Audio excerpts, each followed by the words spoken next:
ഈശോ മിശിഹായ്ക്ക് സ്തുതിയായിരിക്കട്ടെ.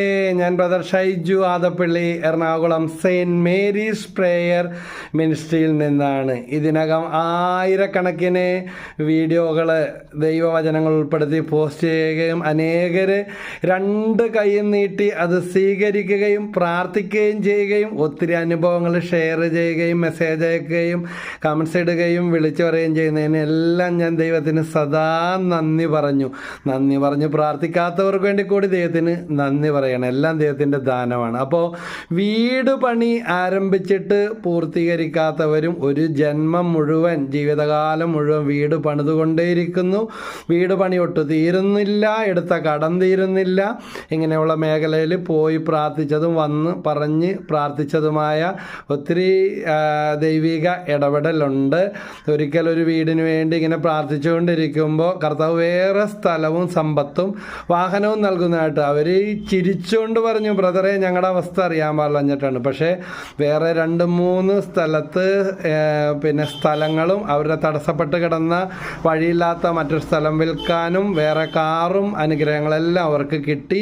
വീടിൻ്റെ ബാധ്യതകളും മകൻ്റെ വിദ്യാഭ്യാസ ലോണും എല്ലാം മുടങ്ങിക്കിടന്നതൊക്കെ അടച്ചു തീർക്കാനായിട്ട് പറ്റി. 15 ലക്ഷം വീടിന് ബാധ്യതയുണ്ടായിരുന്നു. അപ്പോൾ ദൈവവചനം പറഞ്ഞു കൊടുത്തും പ്രാർത്ഥിച്ചും ശുശ്രൂഷയിൽ ഒത്തിരി ദൈവിക അനുഭവങ്ങൾ കിട്ടിക്കൊണ്ടിരിക്കുകയാണ്. അതൊക്കെ ഒന്ന് ഓർക്കുകയും ഷെയർ ചെയ്യുകയും ചെയ്യുമ്പോൾ വീട് പണി തീരാത്തവർക്ക് വേണ്ടി ഇങ്ങനെ എന്ത് കൊടുക്കണമെന്ന് പ്രാർത്ഥിച്ചുകൊണ്ടിരിക്കുമ്പോഴാണ് സഭാപ്രസംഗകൻ 2:4 ഞാൻ വലിയ കാര്യങ്ങൾ ചെയ്തു.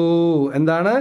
ഞാൻ വലിയ കാര്യങ്ങൾ ചെയ്തു. ഞാൻ എനിക്ക് വേണ്ടി മാളികകൾ പണിതു, മുന്തിരിത്തോട്ടങ്ങൾ നട്ടുപിടിപ്പിച്ചു. ഈ വചനം ഇന്ന് തൊട്ടൊന്നൊരു മാസം ശക്തമായിട്ട് ആവർത്തിച്ച് വിശ്വാസത്തോടെ കിട്ടിയതായിട്ട് കണ്ട് നന്ദി പറഞ്ഞ് വീട് പണിതയിലുള്ള കടവും തീർന്നു കിട്ടും. മുടങ്ങിക്കിടക്കുന്നുണ്ടെങ്കിൽ അതും മാറും, വഴികളും തെളിഞ്ഞു കിട്ടും.